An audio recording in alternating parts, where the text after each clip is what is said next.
श्री ज्ञानेश्वर महाराज संस्थान कमिटी आळंदी, संत श्रेष्ठ श्री ज्ञानेश्वर महाराज आषाढी वारी पालखी सोहळा पुण्यामध्ये 2 दिवसाच्या मुक्कामाबाबत आज बैठक बोलवण्यात आलेली होती। या बैठकीमध्ये संस्थांचे विश्वस्त, दिंडी समाजाचे प्रतिनिधी, त्याच्यानंतर सर्व दिंडी मालक प्रतिनिधी उपस्थित होते। आजपर्यंत पंढरपूर मध्ये जो निर्णय झालेला होता त्याप्रमाणे पुण्यामध्ये 2 दिवस पालखी मुक्काम असणार आहे, परंतु तो कुठे असणार आहे याबाबतची चर्चा करण्यासाठीचा ठराव करण्यात आलेला होता।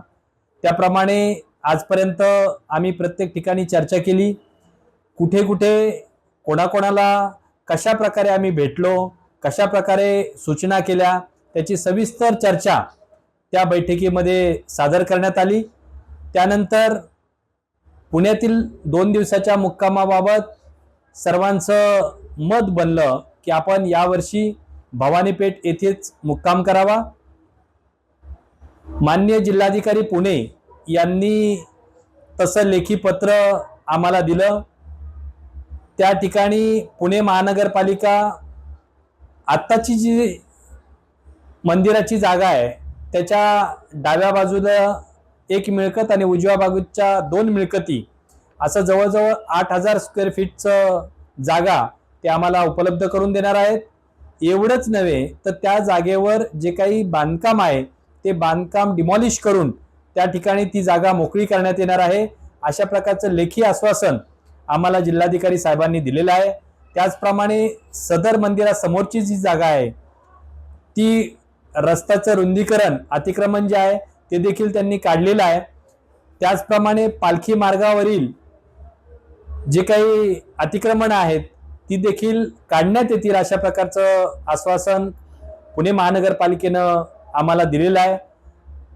माननीय जिल्हाधिकारी साहेब यांनी विनंती केलेली आहे की यावर्षीचा पालखी सोहळ्याचा 2 दिवसाचा मुक्काम हा भवानीपेठ येथील मंदिरातच व्हावा आणि त्या पद्धतीनं सर्वांची चर्चा होऊन सर्वांना माहिती देऊन असं मत बनलं की यावर्षीचा 2 दिवसाचा मुक्काम त्याच ठिकाणी राहावा।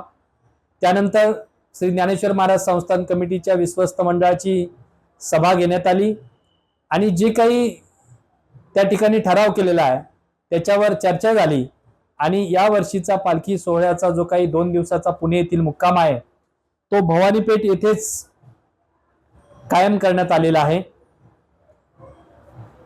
प्रस्थान या वर्षीचं 8 जुलै 2026 रोजी दुपारी 3 वाजता होणार आहे। पालखी सोहळ्याचं जे काही प्रवास आहे तो आपल्याला त्या ठिकाणी देण्यात आलेला आहे।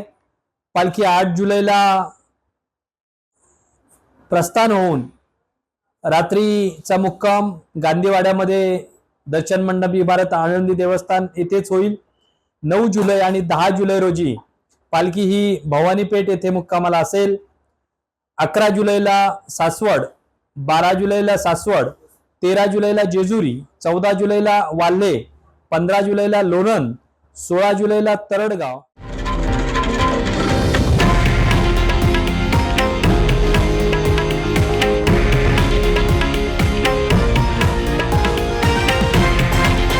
हे आहे देशातील नंबर 1 न्यूज नेटवर्क आणि आपण पाहत आहात TV9 मराठी, एकमेव।